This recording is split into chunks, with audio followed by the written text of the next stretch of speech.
தயாரித்து தாருங்கள் என்று கேட்டுக்கொண்டிருக்கிறார்கள். இது கண்டுபிடித்து 1980 அப்படிங்கிறத நம்ம பார்த்தோம். ஆனா 1959 இருந்து கிட்டத்தட்ட 60 வருடங்களாக கியூபாவுக்கு எதிராக அமெரிக்கா ரொம்ப பெரிய பொருளாதார தடைகளை விதித்திருக்கிறது. குறிப்பா ட்ரம்ப் அவர்கள் வந்த பிறகு இந்த பொருளாதார தடை என்பது அதிக அளவு விதிக்கப்பட்டு கொண்டே இருக்கிறது. இப்போதைக்கு நீங்க கியூபாவை எடுத்து பாத்தீங்கன்னா 191 பொருளாதார தடைகள் கியூபா மீது வைக்கப்பட்டிருக்கிறது. இந்த 191 பொருளாதார தடைகளில் கடைசியா வந்த பொருளாதார தடை என்ன தெரியுமா? அதாவது இந்த மார்ச் மாதம் வந்த பொருளாதார தடை, 4ஆம் தேதி வந்த பொருளாதார தடை, வெஸ்டர்ன் யூனியன் மணி டிரான்ஸ்பர் இருக்கு பாருங்க, அத எந்த நாட்டிடம் இருந்தும் கியூபாவுக்கு அனுப்பக்கூடாது. முதல்ல ஒரு $1000 அனுப்பலாமா இருந்தது. ஒரு 3 மாதத்திற்கு ஒரு முறை வெளிநாடுகளில் இருக்கும் மனிதர்கள் $1000 வெஸ்டர்ன் யூனியன் டிரான்ஸ்பர் வழியாக பணம் அனுப்பலாம் என்கிற ஒரு கட்டளை இருந்தது. அதை அப்படியே தடைப்படுத்தி யாருமே அனுப்பக்கூடாது அப்படிங்கிறது தான் கடைசியா போட்ட பொருளாதார தடை. இவ்வளவு பொருளாதார தடை ஏன் என்று கேட்டால் பிடல் காஸ்ட்ரோ தான் காரணமா என்கிற ஒரு கேள்வியும் நமக்குள்ளே வரும். பிடல் காஸ்ட்ரோ என்னதான் செஞ்சாரு? எதுவுமே கிடையாது. மருத்துவத்தை, மருந்துகளை மனிதர்களுக்கு இலவசமாக கொடுக்க வேண்டும் அப்படிங்கிறத சொன்னாரு. அவர் சொன்னது மட்டுமே கிடையாது, செய்து காண்பித்தார். மருத்துவம் ஏழைகளுக்கும் பணக்காரனுக்கும் ஒரே மாதிரியாக இருக்க வேண்டும் அப்படின்னு சொன்னார். இன்றளவும் நான் சொல்றேன், இந்த CIGD எல்லாம் எடுத்து பார்த்துக்கோங்க, இன்றளவும் கியூபால மருத்துவம் என்பது ரொம்ப சுலபமா எல்லாருக்குமே கிடைக்கும். சரி, இந்த மருத்துவம் அப்படின்னு சொல்றியே, இதை வச்சு ரொம்ப பெரிய மாஃபியா நடக்குதுன்னு சொல்றோமே, அதனாலதான் இந்த கொரோனா வைரஸுக்கு மருந்து கண்டுபிடிப்பதற்கான தீவிர முயற்சிகளில் அனைத்து நாடுகளும் இருக்கிறது என்பது நமக்கு தெரியும். அப்படி இருக்கும்போது கியூபா இது ஒரு தொழிலாக இல்லாட்டி ஒரு லாபகரமான ஒரு விஷயமாக பார்க்குமா என்று கேட்டால் அவர்கள் வரலாற்றிலேயே மருந்து என்பதை தொழிலாக பார்த்ததே கிடையாது. பெரிய பெரிய அளவுல அவங்க எக்ஸ்போர்ட் பண்ணுவாங்க. அதாவது அவங்களுடைய எக்ஸ்போர்ட்ல 2வது இடத்தில் இருப்பது மருந்து ஏற்றுமதி தான். அதனால அவங்களுக்கு லாபம் இருக்கு. ஆனா இந்த லாபம் பல மடங்காக இருக்க வேண்டும் என்று யார் நினைக்க மாட்டார்கள்? கியூபா நாட்டவர்கள் நினைக்க மாட்டார்கள்.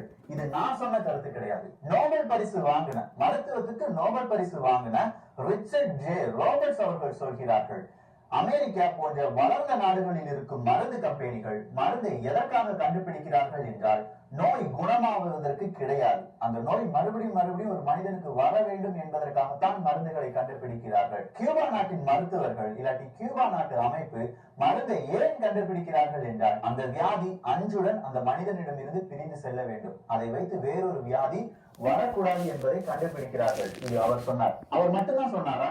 கிடையாது. யுனெஸ்கோவின் இணை இயக்குனர் ஒரு நாடை வேற எங்கேயுமே பார்க்க முடியாது. அவர்களுடைய அறிவியலும் விஞ்ஞான வளர்ச்சியும் ஒரு சேர மக்களுக்கு வேர்ல்ட் ஹெல்த் ஆர்கனைசேஷன் வியந்து பாராட்டி நடந்தது. 2003 2004 பல மருந்துகள் பல விதமான நாடுகளுக்கு ஏற்பட்டது. ஆனா அந்த நேரத்துல தான் கியூபா மிகப்பெரிய ஒரு தவறை செய்தது. நாங்க கேன்சருக்கு மருந்து சொல்லிட்டாங்க. கேன்சருக்கு மருந்து கண்டுபிடிச்சிட்டாங்களா அப்படின்னு கேட்டா புற்றுநோய் கட்டிகளை குறைப்பதற்கான மருந்தை நாங்கள் கண்டுபிடித்து விட்டோம். மருந்துகள் எங்களிடம் 2002 2003 2004 எல்லாத்துக்குமே பேட்டன் வாங்குறான். பேட்டன் வாங்கிட்டு கியூபா நாட்டுல இருக்கிற எல்லாருக்குமே வேண்டும் அப்படின்னு சொல்லி எல்லாருமே ஏங்குகிறார்கள். ஆனா அமெரிக்கா அதன் பிறகு ரொம்ப பெரிய பொருளாதார தடையை கியூபா மீது விதிக்கிறது. யாராவது எங்க நாட்டுல இருந்து நீ கியூபாவுக்கு இந்த மருந்து வாங்குவதற்காக சென்றால் என்றால் உன்னுடைய குடியுரிமை பறிக்கப்படும் அப்படின்னு சொல்லி அமெரிக்காக்காரன் மிரட்டுறான். பல நாடுகளுக்கு இந்த மருந்து ஏற்றுமதி செய்யப்பட்டது. அத்தனை நாடுகளுக்கும் பிரேசிலா இருக்கிற எல்லா நாடுகளுக்கும் அமெரிக்கா ஒரு எச்சரிக்கை, கியூபா நாட்டிடம் இருந்து நீ அப்படின்னு சொல்லி அமெரிக்கா சில விதமான நிறைய பேர் கேட்டாங்க. அப்படின்னா அப்படின்னு கேட்டீங்கன்னா சீனா, கியூபா, ஸ்பெயின் 3 நாடுகள் தான் கியூபாவின் மருத்துவ ஆலோசனை நாடுகளாக இருக்கிறது. சீனால இருந்து கொஞ்சம் வல்லுநர்கள், ஸ்பெயின்ல இருந்து கொஞ்சம் வல்லுநர்கள், கியூபால இருந்து கொஞ்சம் வல்லுநர்கள் ரொம்ப பெரிய அளவுல கூட்டம்லாம் கூடி இந்த மருந்து எப்படி எல்லாம் கண்டுபிடிக்கலாம் அப்படின்னு சொல்றதை சீனாவிலும் கண்டுபிடிப்பார்கள், அவங்க உருவாக்குவார்கள். இப்படி பல விதமான செயல்கள் செய்து கொண்டிருக்கிறார்கள். இதன் காரணமாகத்தான் இன்டர்ஃபெரோன் ஆல்பா 2B அப்படிங்கிறது எங்க கிடைக்குது? சீனால கிடைத்தது.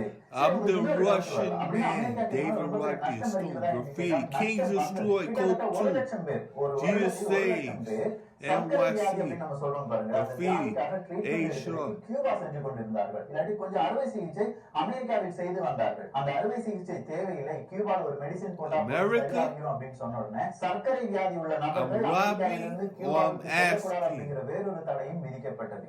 சரி, இவங்க lung humans in the earth. மருந்துகளை கண்டுபிடிக்கிறார்களா என்று கேட்டால் கிடையாது. ரொம்ப பெரிய அளவுல இந்த நாட்டுல, இந்த உலகத்துல ரொம்ப கொடூரமான நோய்களுக்கு மருந்துகளை யார் கண்டுபிடித்து வைத்திருக்கிறார்கள்? I'm robbing or I'm asking. I'm a soldier. World health organisation ஒரு I'm a soldier. சொன்ன பாருங்க. ஆனா அதன் பிறகு வேர்ல்ட் ஹெல்த் ஆர்கனைசேஷன் கியூபாவை தொட்டு கூட பார்க்கல. Damn it, I'm a told you I'm a soldier.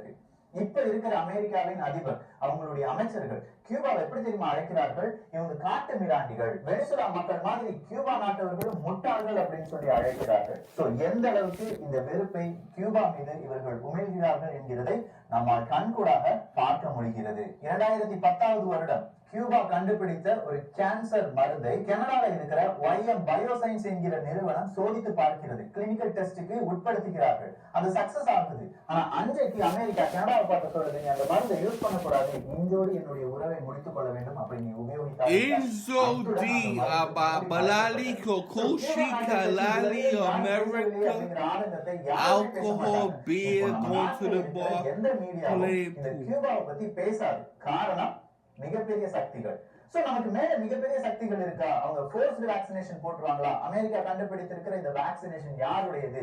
இது போட்ட அடுத்தது என்ன நடக்கும்? 8-9 மாதங்கள் ஆகும். Stone fell dead to Donald Trump. Donald Trump அப்படிலாம் சொல்றதெல்லாம் ஓகே தான். ஒரு விதத்துல நம்ம மேல யாராம கண்ட்ரோல் பண்ணிட்டு இருக்காங்க. Took Donald Trump's money. 2021 நம்ம பார்த்துட்டோம். I'm paying. பண்றாங்க. இதுக்கு மேல வாழ்ந்து ஏதாவது பிரயோஜனம் இருக்கா என்கிற கேள்வி உங்கள் மனதில் வந்தால் இன்று நினைத்துக் கொள்ளுங்கள், கியூபா 60 ஆண்டு காலமாக அமெரிக்கா என்கிற மிகப்பெரிய ஒரு சக்தியை எதிர்த்து போராடி வெற்றி பெற்றுக் கொண்டிருக்கிறது. நீங்க 2019 நவம்பர் மாதம் 7ஆம் தேதி எடுத்துக்கிட்டீங்கன்னா ஐக்கிய நாட்டு சபை, ஐநா சபைன்னு சொல்றோம் பாருங்க, ஐநா சபையில கியூபா ஒரு பெட்டிஷனை போடுறாங்க. எங்கள் மீது இருக்கும் பொருளாதார தடையை நீக்க வேண்டும். எத்தனை நாடுகள் எங்களுக்கு சப்போர்ட்டா இருக்கீங்க அப்படின்னு சொல்லும் போது 183 நாடுகள், 190 நாடுகளில் 183 நாடுகள் நாங்க கியூபாவுக்கு சப்போர்ட் கொடுக்கிறோம் அப்படின்னு சொல்லி கை உயர்த்துகிறார்கள். 3 நாடுகள் மட்டும் விலக்க மாட்டோம் அப்படின்னு சொல்றாங்க. அவங்க யாரெல்லாம் தெரியுமா? America, Israel. Most wanted, David Rodriguez, Stone FL Graffiti. Most wanted in America. இதே மாதிரி ஒரு பெட்டிஷனை கொண்டு கியூபா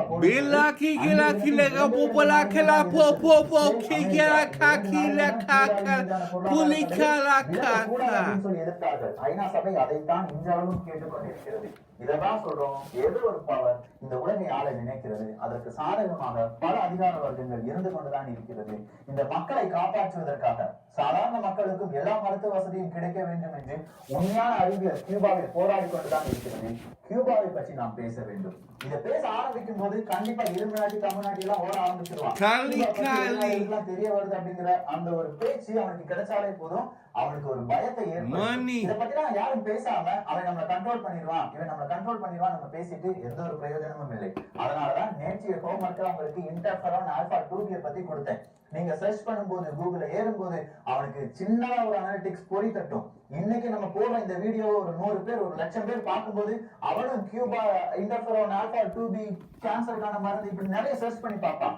இந்த சர்ச்சிங் ரொம்ப பெரிய அளவுல ஒரு இம்பாக்டை ஏற்படுத்தும். தமிழக மக்கள் இங்க விழிப்பு அடைந்து விட்டால் என்றால் கண்டிப்பா சொல்றேங்க, கியூபாவை பத்தி நிறைய பேர் பேச ஆரம்பிச்சிருவாங்க.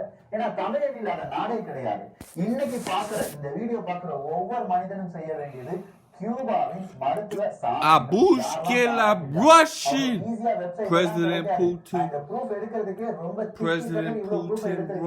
நீங்க நினைச்சீங்கன்னா கண்டிப்பா இதே மாதிரியான ஒரு சர்ச் உங்களால செய்ய முடியும். இப்போ கொரோனா